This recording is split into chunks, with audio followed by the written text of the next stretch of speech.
एक बार फिर से लोगों के अंदर अफरा तफरी का माहौल है। ये वैसा ही माहौल बन रहा है जैसा कि नोटबंदी के वक्त था। हालांकि सरकार की ओर से अभी ये आदेश कल जारी हुआ है कि जो 2000 रुपए के नोट है वो 30 सितंबर तक बदले जा सकते हैं बैंकों में। ऐसे में लोगों के अंदर फिर भी अफरा तफरी का माहौल है। जिनके पास नोट है उनको लग रहा है कि शायद फिर से अब लाइन में लगकर निकालना पड़ेगा। काफ़ी गलतफहमियां हो गई हैं, वो कैसे लोगों के बीच में दूर करें, इसलिए आज हम लोग आ गए कॉर्पोरेट वकील यशवर्धन जी के पास और इनसे जानते कि आखिर ये जो 2000 के नोट बंद हो रहे हैं इनका हमारी अर्थव्यवस्था पे क्या असर पड़ेगा और लोगों को कैसे समझाया जाए कि उनको किस तरह से फ़ायदा और किस तरह से नुकसान हो रहा है। आइए सर से बात करते हैं। सर, आपका न्यूज़ 18 में स्वागत है। थैंक यू अंजलि जी।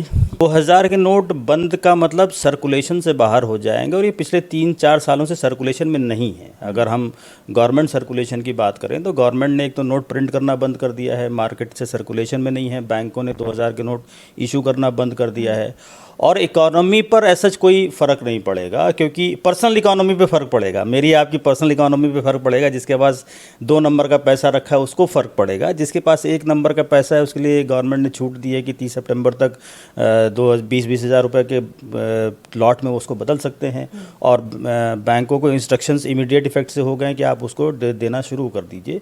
तो एज सच जिनके पास 1 नंबर का पैसा है, फेयर मनी है, उनके लिए कोई फ़र्क नहीं पड़ेगा।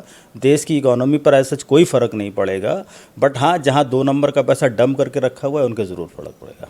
सर, आप क्योंकि राजनीतिक विश्लेषज्ञ भी हैं तो मेरा एक सवाल है कि 2024 में लोकसभा चुनाव हैं, लोग उससे भी जोड़ के देख रहे हैं, तो इस पे क्या कहना है आपका?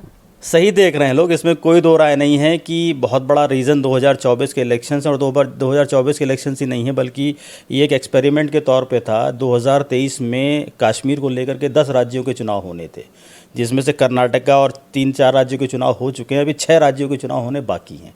तो इन राज्यों में कर्नाटका में जैसे एक बड़ी हार भाजपा को मिली है, कांग्रेस को बड़ी जीत मिली है। आने वाले जो 6 राज्यों के चुनाव हैं, फिर 2024 के चुनाव, और ये हम सब जानते हैं कि ऑफ द रिकॉर्ड राजनीति में पैसा बहुत चलता है। एक इलेक्शन बहुत ज़्यादा कॉस्ट करता है, पैसा बढ़ता है, अलग अलग चीज़ों पे खर्चा होता है और वो सारा का सारा पैसा 2 नंबर का होता है। क्योंकि लीगली तो इलेक्शन कमीशन की एक कैपिंग होती है कि इतने पैसे से ज़्यादा आप खर्चा नहीं कर सकते, प्लस आपको डिक्लेरेशन देना पड़ता है, आपको अपनी वर्थ डिक्लेयर करनी पड़ती है। तो राजनीति में जितना पैसा खर्चा होता है वो मैक्सिमम 2 नंबर का होता है और 2 नंबर के पैसे पे ज़्यादातर बड़े डिनोमिनेशंस के नोट चलते हैं। पहले 1000 के थे तो 1000 के चलते थे, फिर 2000 के आए तो 2000 के चलते हैं। तो ये एक बहुत बड़ा पॉलिटिकल रीज़न भी है 2000 के नोट को बंद करने का कि आने वाले इलेक्शंस में इसका इम्पैक्ट आपको देखने को मिलेगा। सर, मेरा एक ये आखिरी सवाल है आपसे कि हम जनता को कैसे समझाएं कि वो परेशान ना हो, वो चेंज कर सकते हैं जाके। देखिए, जो middle class, lower middle class या मैं कहूँगा अपर मिडिल क्लास के लोग भी जो हैं उन्हें परेशान होने की ज़रूरत नहीं, क्योंकि मुझे लगता है कि 2 नंबर का पैसा इस सेगमेंट में होता ही नहीं है। 1 नंबर का पैसा जो हायर क्लास है, जो बड़े सैलरीड एम्प्लॉय हैं, उन्हें भी कोई दिक्कत नहीं है। ये परेशानी जब सबसे ज़्यादा आएगी पॉलिटिशियंस को, बिजनेसमैन्स को, जो लोग रियल एस्टेट के बिज़नेस में है, क्योंकि वहाँ अभी भी कैश का पैसा 2 नंबर में चलता है।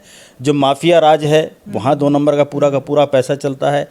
और जो बड़े बिजनेसमैन हैं, जहाँ पर अभी डिजिटल इकोनॉमी काम नहीं कर रही है, उन लोगों को इस प्रहार से ज़रूर फ़र्क पड़ेगा।